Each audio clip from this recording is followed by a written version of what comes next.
first time ever on Big Ten Network, we bring you volleyball from Extreme Arena in Coralville, Iowa, the new home of the Iowa Hawkeyes. Vicki Brown has said that people have been asking her for months, how do they get tickets into this beautiful new arena? Tonight they get the number 5 ranked Nebraska Cornhuskers, and they are 2 games back in the loss column at the top of the Big Ten Conference standings. Connor Onion in this box, Mike Trude in that box, and the mime in that box too. But SIU coming off a great win against Murray State, a top 100 team in KenPom. In the hands of Winston, deferring the screen. Osman pays off the charge with a 3. Loudon slicing through 2 and then challenged to 3rd. What a bucket for Cloud. And not the prototypical monster middle blocker at 6 feet tall, but a great leaper, Kathy. Very fast. And she's got hands on that one again. And then right down to the floor for Kathy. Pasquale, she's dangerous down here with that left foot. Pasquale crosses in, and on the back end, it's a goal for the Illini. McKenna Silber puts the Illini ahead late in this match.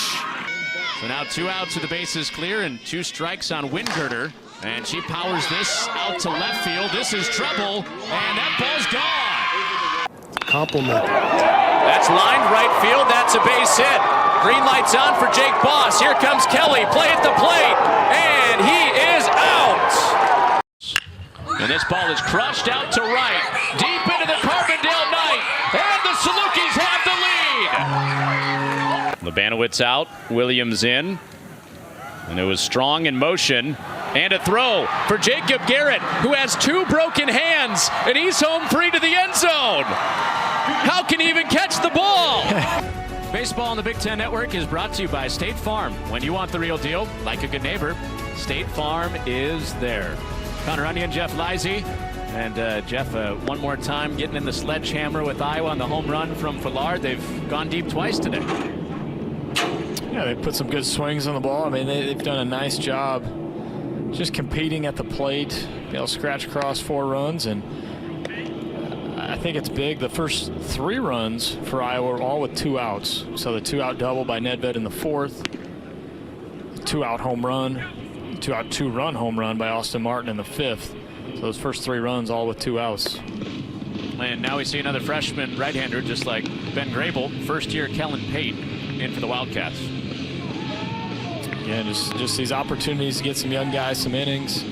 This game's still well within reach for Northwestern, but you want to see what you have, right? And these are some building opportunities, I think, for Northwestern as well, just to kind of lead into next year and see what guys are going to give you. And Kellen Pate, another young guy with a big arm and some big-time potential down the road. Saw him in one of his 2 appearances on the year against Iowa. And Nedved's in there to bunt on the first pitch, and he tests Pate, and he's up for it. 1 pitch, 1 out. Yeah, it's always nice when you're a guy that hasn't thrown a lot of innings, hasn't had a lot of opportunities. First pitch, you get a little bunt back to you, something you can handle. Play catch for the first baseman, get 1 pitch, 1 out. That's how it's done.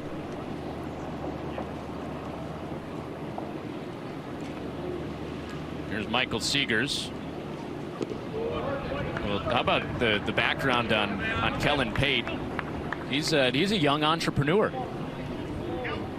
He owns what's called KTP Trading, which is an eBay collectible trading card business.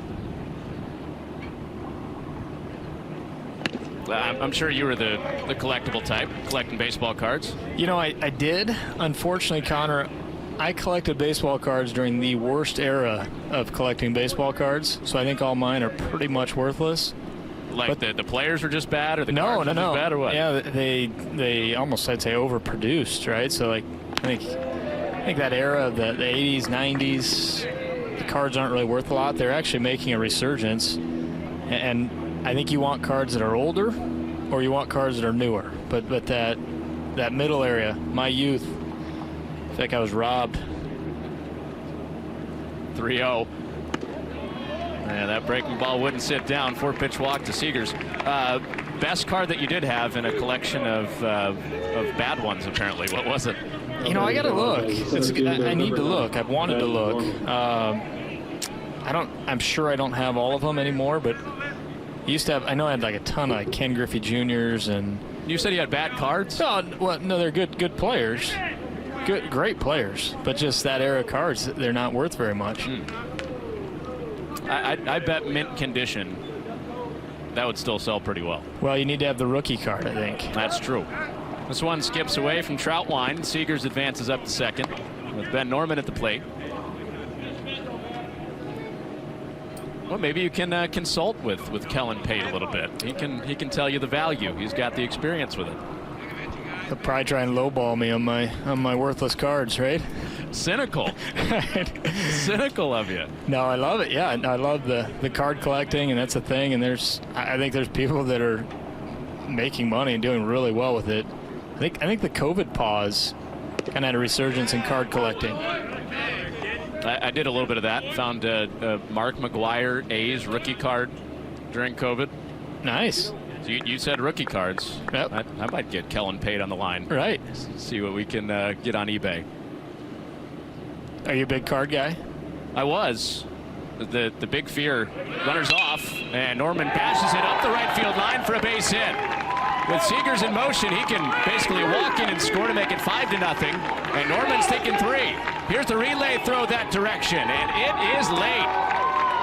Ben Norman flashing a smile. RBI triple, 5-0 Hawkeyes. Basketball on the Big Ten Network is brought to you by State Farm. When you want the real deal, like a good neighbor, State Farm is there. Check out those sleeves. The jerseys were great back in Chris Emerson's day. 1986. That was the last time that a Michigan State player led the team in points, assists, and steals. And Nia Cloudon's well on her way, Megan, to being the first since the mid-'80s to do that. So important to be a multifaceted player, especially in basketball. You can't just stuff the stat sheet in one category. It has to be all over, and Nia Cloudon's the type of player that does just that. She's got 10 early points for Michigan State, scored each of the first 10 before Alicia Smith had a layup to force an Illinois timeout.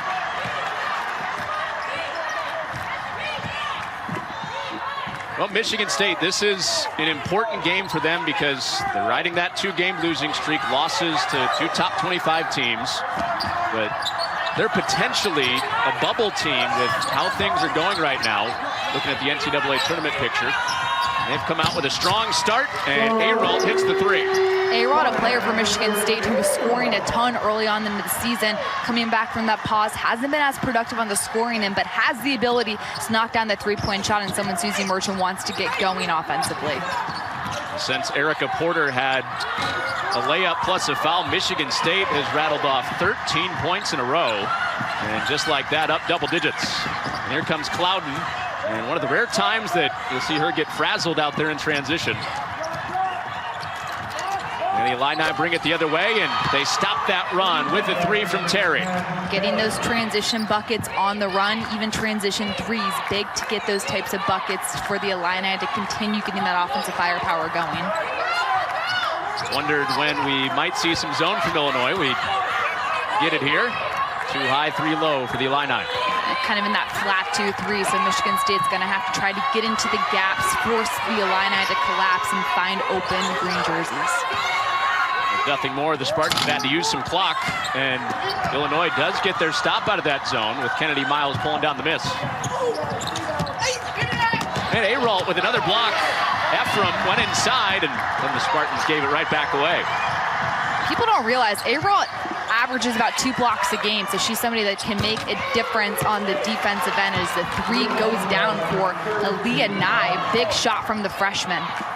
Well, just like that, 6 in a row for Illinois, and they've got something rolling. Back within 5 here mid-first. Aralt making a difference on the defensive end, getting the clean block too. It's all about reading angles and making sure you don't come up with the foul. And standing at 6'2", Aralt's got some hops. A little vertical jump there. I'd love to see what in the weight room what that would measure out to be when you test that vertical. She's jumping over a couple credit cards, unlike myself, Connor. What's that? Good hang clean action, pull-up action? Squats, maybe? Box jumps. Oh, Nye with another 3. That's 9 in a row, and Nye has scored 6 of them.